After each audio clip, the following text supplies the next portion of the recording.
Selanjutnya, mengapa pendalaman Alkitab dimulai dari Injil Yohanes? Nah, ini beberapa hal yang perlu saya sampaikan. Mungkin masih banyak ya alasan-alasan memulai pendalaman Alkitab dari Injil Yohanes. Namun ini beberapa hal argumentasi saya kenapa mengambil Injil Yohanes. Pertama, Injil Yohanes ditulis untuk membawa orang percaya kepada Yesus. Sama seperti di dalam Yohanes 20 ayat 31, semua ini dicatat supaya kamu percaya bahwa Yesus adalah Mesias, Anak Allah, dan supaya imanmu memperoleh hidup dalam namanya. Jadi dengan kata lain, di sini memberitahu kepada kita apa sih tujuan daripada Injil Yohanes ini ditulis. Ya, jadi tujuan daripada Injil Yohanes ini ditulis adalah supaya kamu percaya bahwa Yesus adalah Mesias, Anak Allah, dan supaya imanmu memperoleh hidup dalam namanya. Dengan kata lain, di dalam Injil Yohanes ini kita akan melihat bagaimana penjelasan Injil Yohanes tentang diri Yesus Kristus. Jadi hari ini kita menjadi pengikut Kristus, kita harus mengenal siapa Yesus Kristus itu secara benar. Untuk mengerti Yesus Kristus secara benar, kita tidak bisa melalui pemikiran manusia, tetapi apa yang Tuhan nyatakan kepada kita, hanya itu saja yang kita bisa kenal.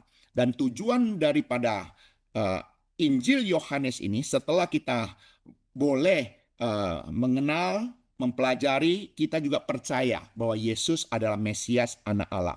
Dengan kata lain, kitab ini memang ditulis agar orang mengenal dan percaya kepada Yesus Kristus. Jadi Bapak Ibu Saudara melihat betapa pentingnya Injil Yohanes ini. Kemudian Injil Yohanes menjelaskan siapa Yesus sebenarnya. Banyak orang mengenal Yesus sebagai guru moral, mengenal dia sebagai nabi, mengenal dia sebagai tokoh agama. Namun Injil Yohanes menyatakan bahwa Yesus adalah firman yang menjadi manusia. Yesus adalah anak Allah.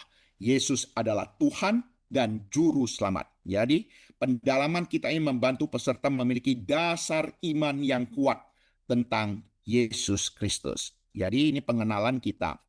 Banyak orang menyembah Allah atau menyembah ilahnya, tapi dia tidak mengenal siapa yang dia sembah. Hari ini kita jangan sampai jatuh kepada kesalahan yang sama. Kemudian alasan ketiga, Injil Yohanes sangat cocok untuk orang baru maupun orang lama. Artinya, Injil Yohanes ini sangat cocok bagi kita orang Kristen yang baru maupun orang Kristen yang lama.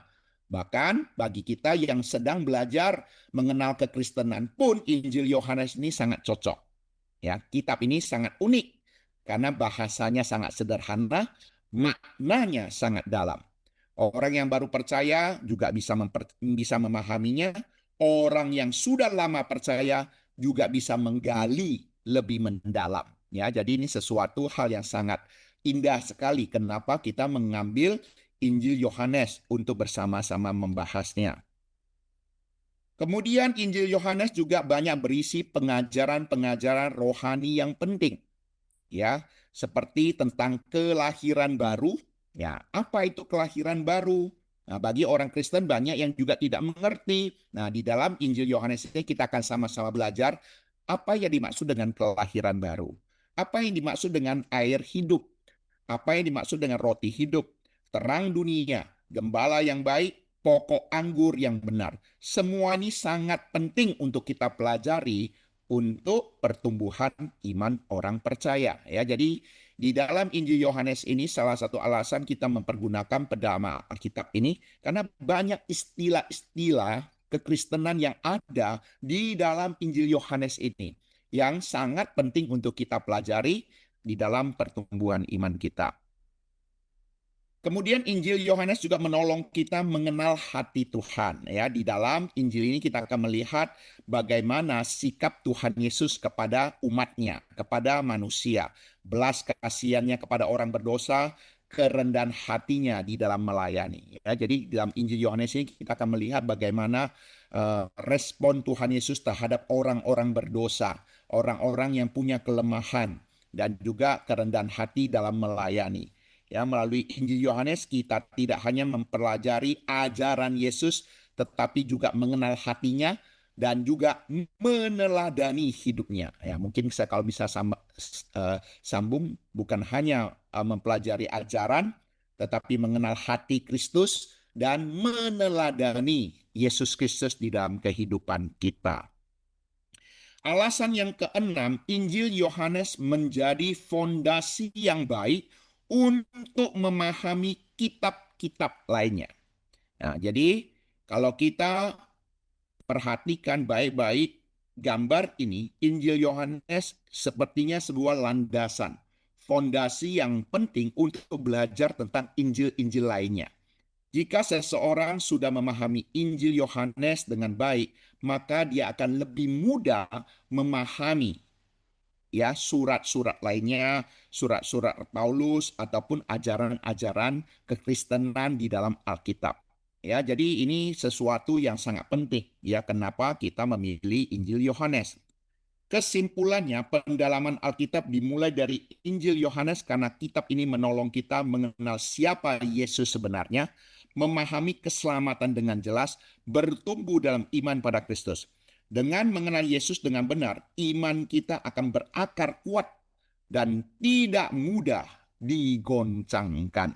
Ya, jadi ini alasan kita. Nah, sekarang kita akan kembali melihat di dalam Alkitab ada 4 Injil. Matius, Markus, Lukas, dan Yohanes.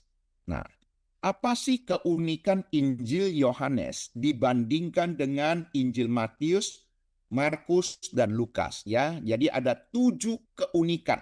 Ya, nanti saya sambil pembahasan di dalam setiap ayat-ayat yang ada, kita akan melihat ya ada keunikan-keunikan yang ada ya ada sekarang 7 keunikan Injil Yohanes dibandingkan Injil Matius, Markus, dan Lukas. Nah, keunikan yang pertama dan kedua kita bisa melihat di dalam ayat pertama, pasal 1 ayat 1. Pada mulanya adalah firman. Firman itu adalah Allah. Nah, di sini kita akan melihat Yesus bukan sekedar guru, bukan guru moral atau nabi, Allah yang kekal masuk ke sejarah manusia. Yesus adalah Allah yang menjadi manusia. Nah, ini ada sebuah proklamasi yang tidak didapatkan di dalam Injil lainnya. Ya, kalau kita perhatikan di dalam Injil Yohanes pasal pertama saja itu sudah berisi proklamasi siapa Yesus sesungguhnya. Yesus adalah Allah, Yesus sang pencipta. Segala sesuatu dijadikan oleh Dia. Bukan bagian ciptaan, pencipta segala sesuatu. Dia apa? Segala sesuatu dijadikan oleh Dia. Ya, jadi kalau kita melihat keunikan daripada Injil Yohanes dibandingkan Injil lainnya, kalau Injil lainnya memulai dengan kelahiran Tuhan Yesus gitu ya. Tetapi di dalam Injil Yohanes dimulai dengan sebuah proklamasi. Yesus adalah Allah, Yesus adalah pencipta. Kemudian keunikan ketiga berbicara kepada kita juga tentang tragedi terbesar dalam sejarah manusia. Yesus datang kepada milik kepunyaannya, tetapi orang-orang kepunyaannya itu tidak menerimanya. Ya, ini sesuatu hal yang sangat menyedihkan. Tuhan Yesus datang kepada milik kepunyaannya, tetapi orang-orang kepunyaannya itu tidak menerimanya. Nah, ini sesuatu hal yang harus kita pahami. Yesus ditolak oleh umat yang seharusnya paling mengenal Dia. Nah, ini juga memberitahu kepada kita bahwa seseorang bisa saja sangat religius, tetapi tetap menolak Kristus.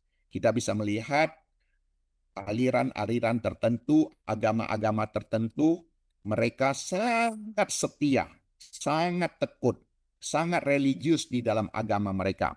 Tetapi mereka tetap menolak Kristus. Ya. Kemudian keunikan yang keempat, iman bukan sekedar pengetahuan. Ya, kata percaya ada muncul lebih kurang 100 kali dalam Injil Yohanes. Ya, kata percaya, kata iman. Ya, dengan kata lain, melalui Injil Yohanes ini kita akan belajar tentang mempercayakan hidup kepadanya, bersandar kepadanya, menerima Dia sebagai Tuhan. Ya, banyak orang tahu tentang Yesus. Tetapi apakah Anda benar-benar percaya kepadanya? Nah, ini juga nanti kita akan sama-sama lihat ada frekuensi ya untuk mengajak kita, mendorong kita untuk beriman. Ya, kata percaya beriman itu muncul lebih kurang 100 kali. Kemudian keunikan kelima, tanda-tanda yang menyatakan kemuliaan Yesus. Nah, dalam Injil Yohanes tidak menyebut kata mujizat sebagai mujizat, melainkan menyebutnya sebagai tanda. Tanda air menjadi anggur, orang buta melihat, orang mati dibangkitkan, dan puncaknya kebangkitan Lazarus. Mujizat bukan sekedar menunjukkan kuasa. Mujizat adalah tanda menunjukkan kepada siapa Yesus sebenarnya. Atau menunjuk kepada kita siapa Yesus sebenarnya. Itu maksudnya. Jadi kalau kita melihat bahwa di dalam Injil Yohanes kita melihat tanda-tanda yang dilakukan oleh Tuhan Yesus sesungguhnya fokus kepada pribadi Yesus itu sendiri, bukan pada hasilnya. Ya.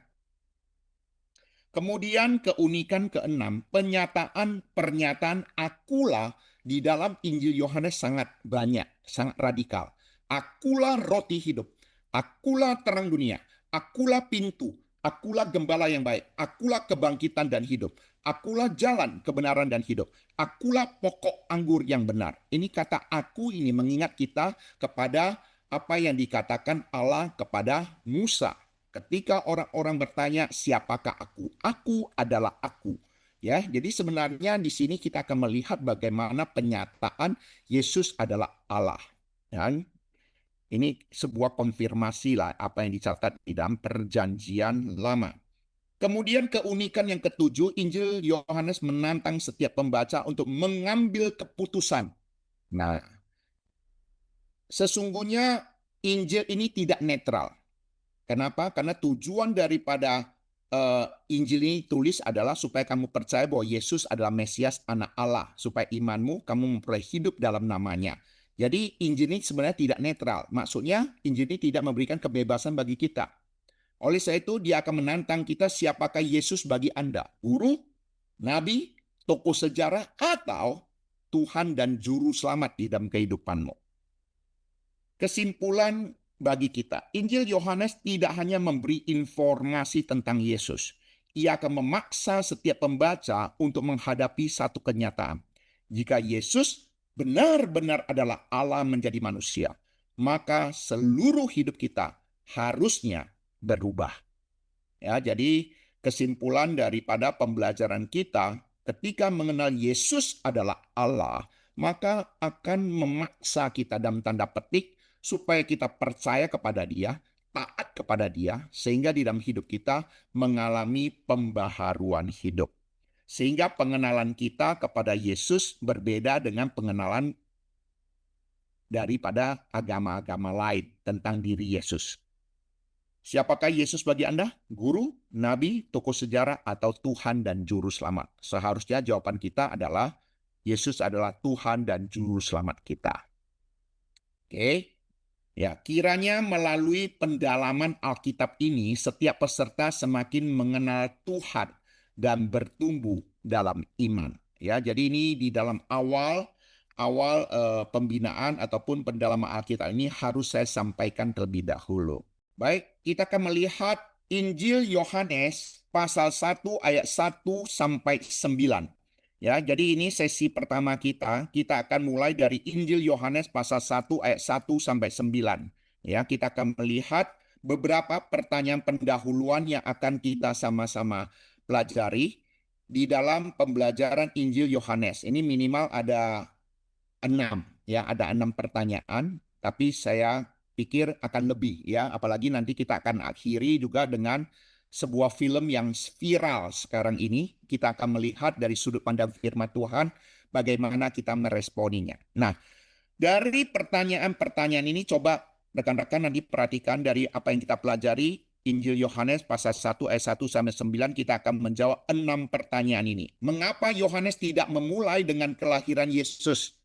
Dan apakah ada hubungannya dengan Kejadian pasal 1?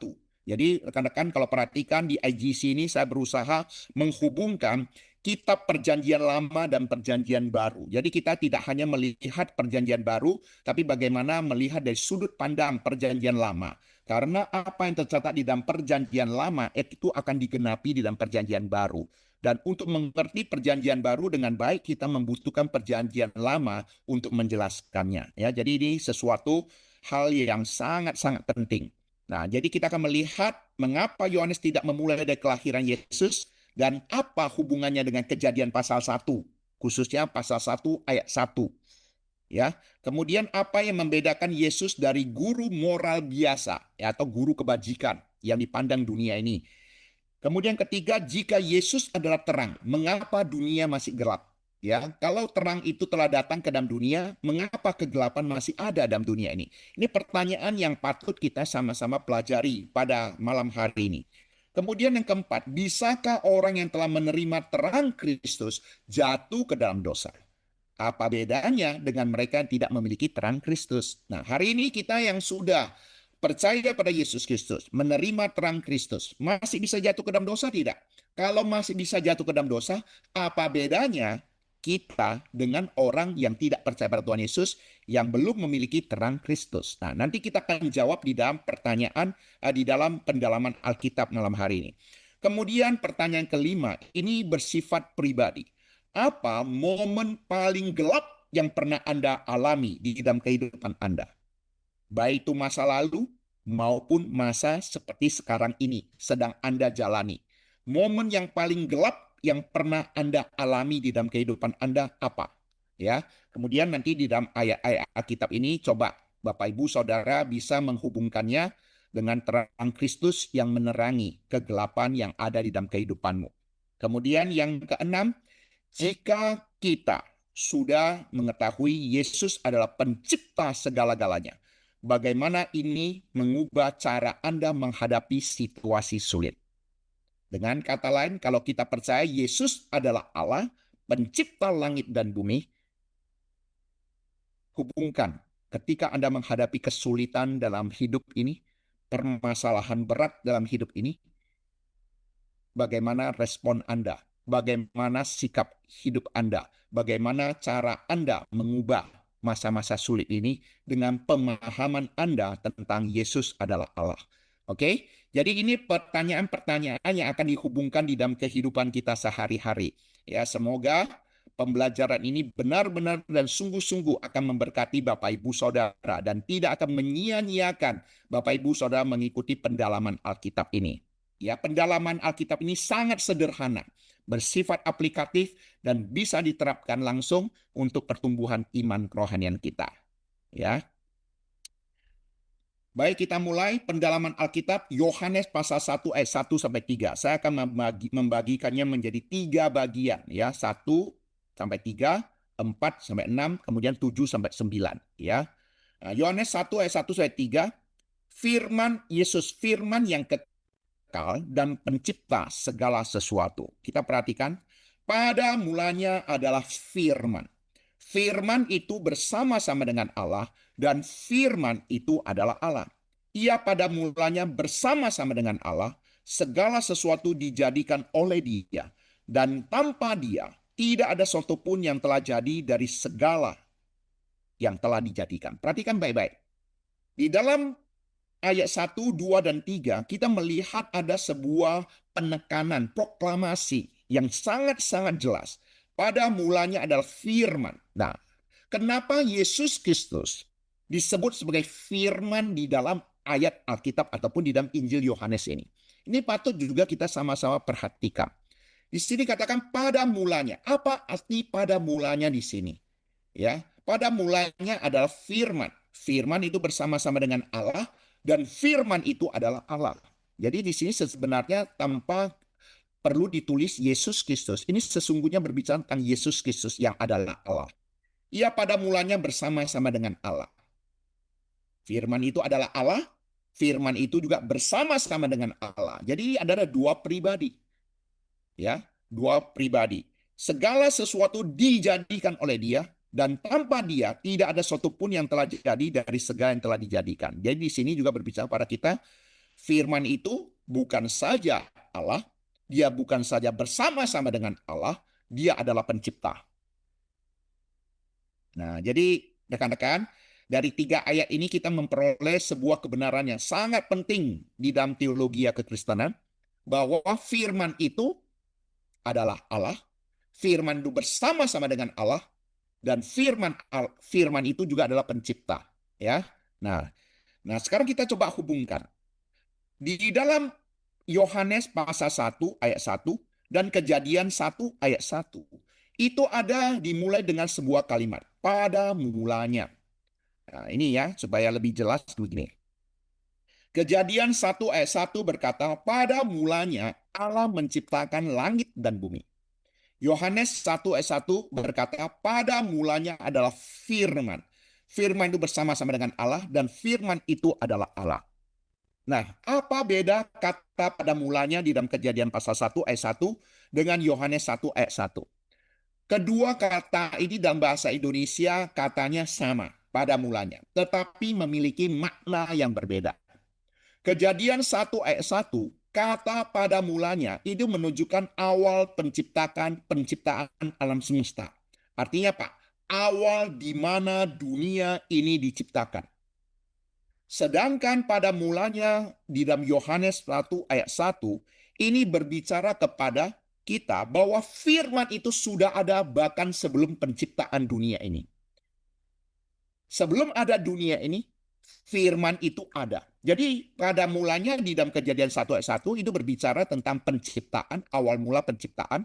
Tetapi Yohanes 1 ayat 1 pada mulanya itu berbicara tentang pribadi Yesus Kristus yang sudah ada jauh-jauh hari sebelum adanya dunia ini. Ya, jadi di sini sebenarnya ingin menekankan kepada kita bahwa Yesus bukan ciptaan. Dia adalah Allah yang kekal, yang telah ada di dalam kekekalan. Dan bahkan dialah yang menciptakan dunia ini. Ya, jadi ini secara sederhana. Nah, nanti kita akan hubungkan. Mengapa Yohanes menghubungkan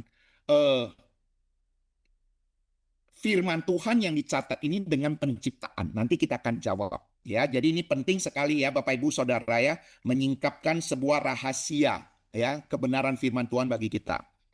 Ayat pertama, pada mulanya adalah firman, firman itu bersama-sama dengan Allah dan firman itu adalah. Ya, dengan kata lain firman sudah ada sejak kekekalan. Yesus tidak diciptakan, ia sudah ada sejak kekekalan. Firman bersama-sama dengan Allah, ini berbicara tentang Allah Tritunggal dalam hubungan pribadi mereka. Kemudian firman itu adalah Allah. Yesus memiliki natur ilahi. Ini tadi sudah saya sampaikan ya di dalam ini kesimpulannya ya. Kemudian di dalam ayat kedua, ia pada mulanya bersama-sama dengan Allah. Yesus sudah ada sejak kekekalan. Yesus memiliki hubungan yang kekal dengan Allah Bapa. Yesus bukan tokoh yang muncul tiba-tiba dalam sejarah, tetapi pribadi yang kekal. Nah, ini juga salah satu yang membedakan Yesus yang dikenal sebagai guru dan nabi oleh agama lain dengan Yesus yang kita kenal di dalam kekristenan. Yesus bukan sekedar guru moral, bukan sekedar guru kebajikan, bukan sekedar nabi, bukan sekedar imam. Dia adalah Allah itu sendiri, dan dia pada mulanya bersama-sama dengan Allah, beserta dengan Allah yang rela datang ke dalam dunia menjadi manusia. Kemudian ayat ketiga, Yesus adalah pencipta. Segala sesuatu dijadikan oleh dia. Yang dimaksud dengan segala sesuatu apa? Baik yang kelihatan maupun yang tidak kelihatan. Seluruh alam semesta, bumi, manusia, dan segala sesuatu yang ada. Yesus bukan bagian dari ciptaan. Yesus adalah sang pencipta. Tanpa dia, tidak ada satupun yang ada sekarang ini. Nah, ini sesuatu yang luar biasa, kan? Kita perhatikan, di dalam 3 ayat firman Tuhan saja, kita sudah melihat sesuatu yang luar biasa tentang diri Yesus Kristus. Dia adalah Allah, dia adalah pencipta, dia beserta dengan Allah sejak kekekalan. Nah, oleh sebab itu kebenaran teologianya kita singkatkan. Yesus adalah Allah yang kekal. Yesus memiliki relasi yang kekal dengan Allah Bapa. Yesus adalah pencipta. Allah yang menciptakan dunia, Allah yang sama datang menyelamatkan manusia di dalam Yesus Kristus. Kalimat ini sebenarnya sangat-sangat indah kalau kita bisa menyelami kalimat ini. Bahwa Yesus yang kita sembah, dia adalah Allah pencipta langit dan bumi. Dan ketika dia mengetahui kita jatuh ke dalam dosa, dia datang ke dalam dunia menyelamatkan kita daripada belenggu dosa. Jadi Yesus Kristus adalah Allah pencipta, dia juga ada Allah penyelamat. Ini sesuatu yang indah di dalam diri Yesus Kristus. Jadi pengenalan kita akan diri Yesus Kristus yang demikian inilah yang membedakan kita pengenalan Yesus Kristus daripada agama lain. Yohanes sengaja memakai bahasa penciptaan untuk menunjukkan bahwa karya Yesus adalah penciptaan yang baru. Nah ini loh, ini yang saya ingin sampaikan kepada Bapak Ibu Saudara, bahwa kenapa Rasul Yohanes mempergunakan bahasa penciptaan. Ya, kenapa? Karena karya Yesus di dalam kehidupan umat manusia, yaitu memberikan ciptaan yang baru.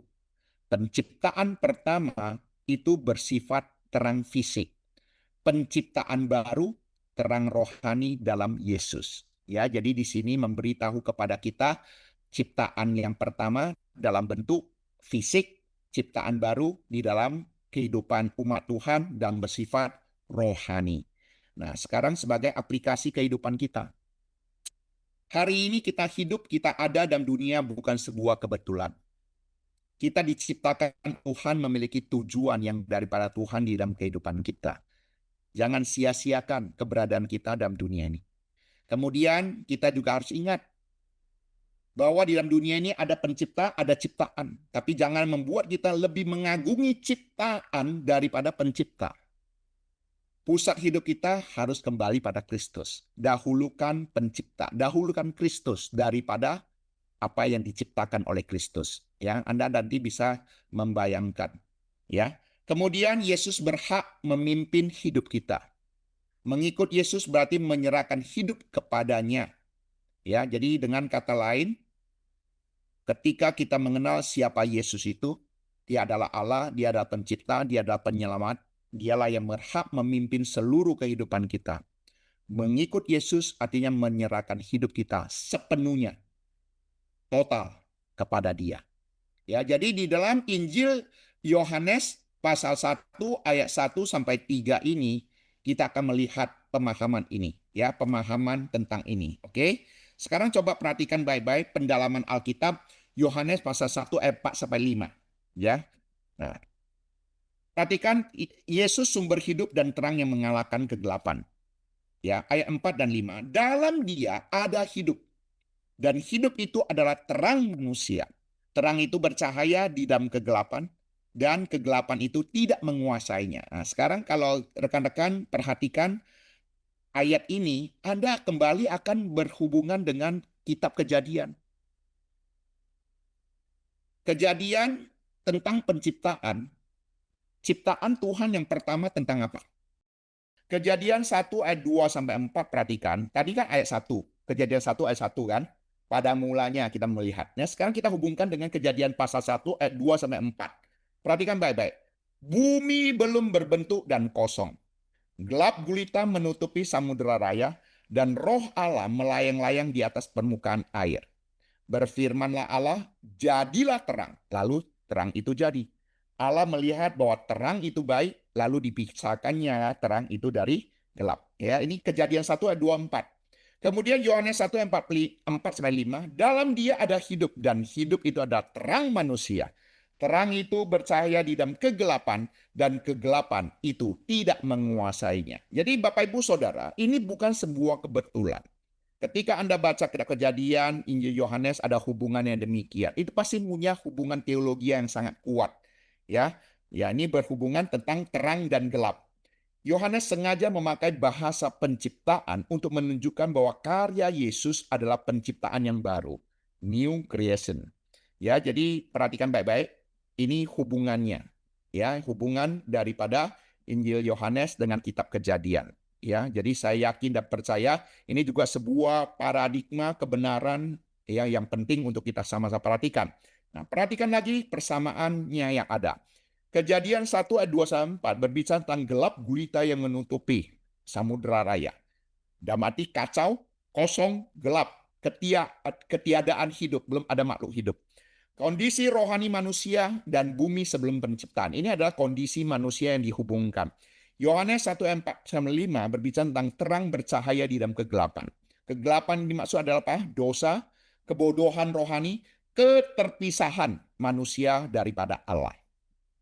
Ya, jadi ini adalah sebuah gambaran.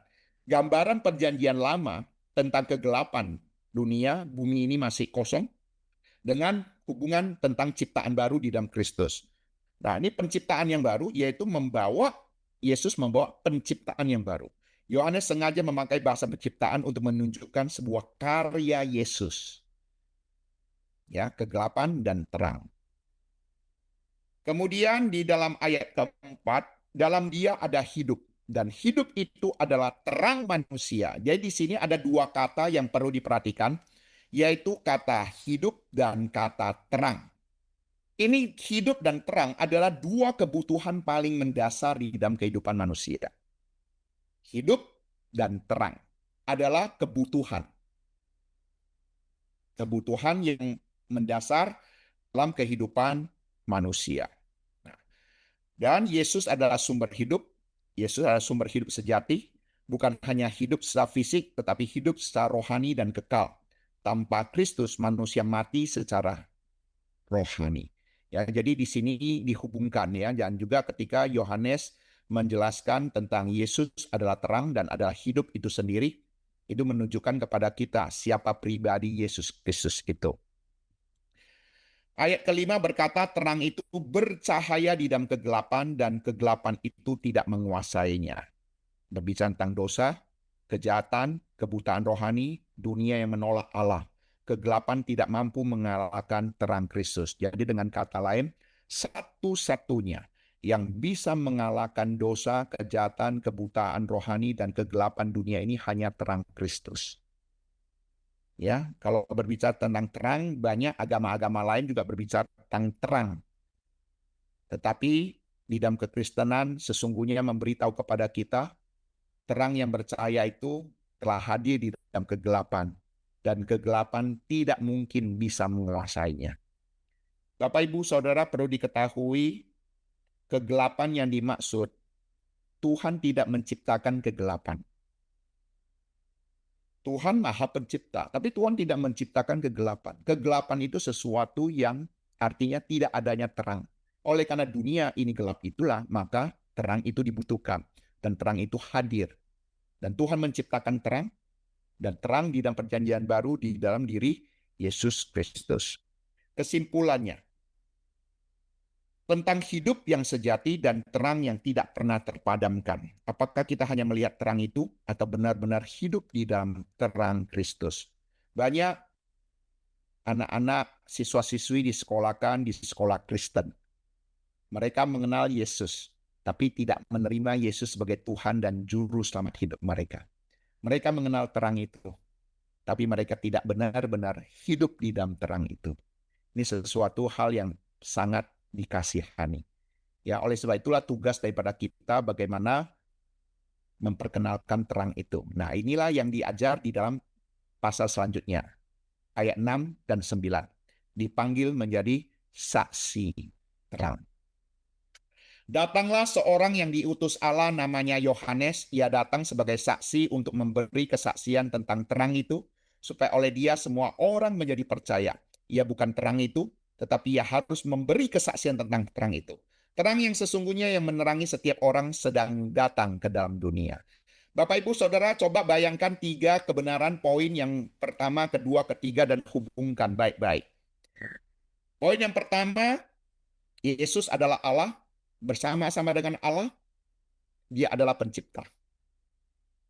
Di dalam poin kedua, kita melihat Yesus itulah adalah hidup yang sejati dan terang. Dan ketika kita sudah menerima hidup di dalam Kristus, terang di dalam Kristus. Poin yang ketiga, memberikan pemahaman kepada kita apa? Untuk menjadi saksi Kristusnya. Jadi Bapak Ibu Saudara bisa melihat 3 poin kebenaran ini sebuah poin yang sangat powerful. Mengenal siapa Allah itu, saya ulangi, mengenal siapa Yesus Kristus itu, menerima Yesus Kristus itu, dan juga bersaksi tentang diri Yesus Kristus. Ya, jadi inilah yang dilakukan oleh Yohanes Pembaptis. Ya, datanglah seorang diutus Allah namanya Yohanes. Yohanes yang di sini bukan Rasul Yohanes, tetapi Yohanes Pembaptis. Ia datang sebagai saksi memberi kesaksian tentang terang itu, supaya oleh dia semua orang menjadi saksi. Ia bukan terang itu, tapi ia harus memberi kesaksian tentang terang itu. Terang yang sesungguhnya yang menerangi setiap orang sedang datang ke dalam dunia. Nah, ayat ke-6, seorang yang diutus Allah. Datanglah seorang yang diutus Allah namanya Yohanes. Ini ada pelayanan yang berdasarkan panggilan. Ini berbicara tentang panggilan. Jadi poin yang terakhir ini berbicara tentang panggilan. Tentang misi keselamatan yang daripada Allah. Yohanes bukan tokoh agama biasa. Dia adalah pribadi yang diutus oleh Allah sendiri.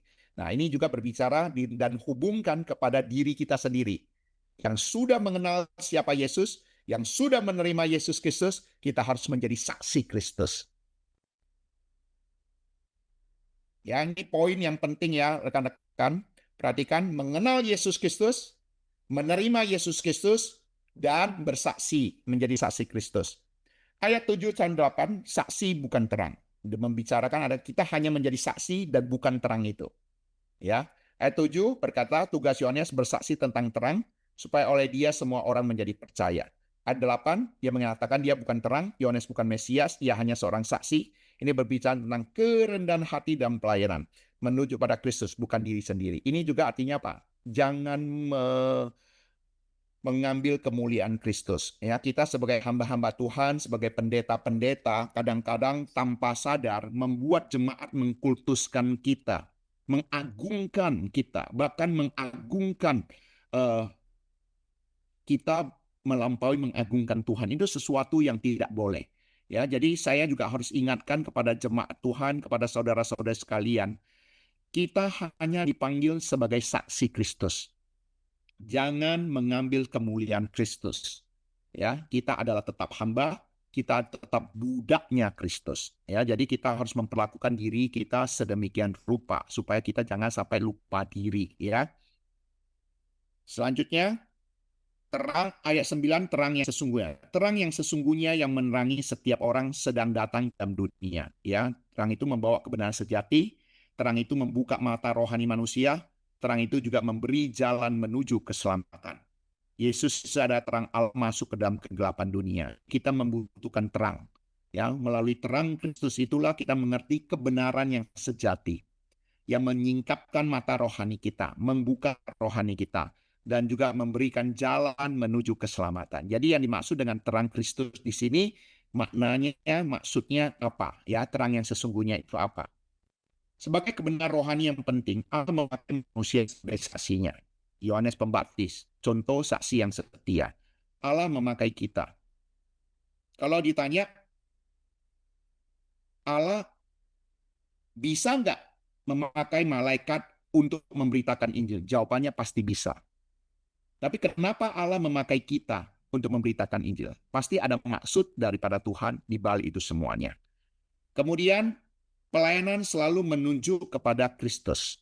Seorang pelayan Tuhan tidak memuliakan dirinya, tetapi fokus kepada Kristus.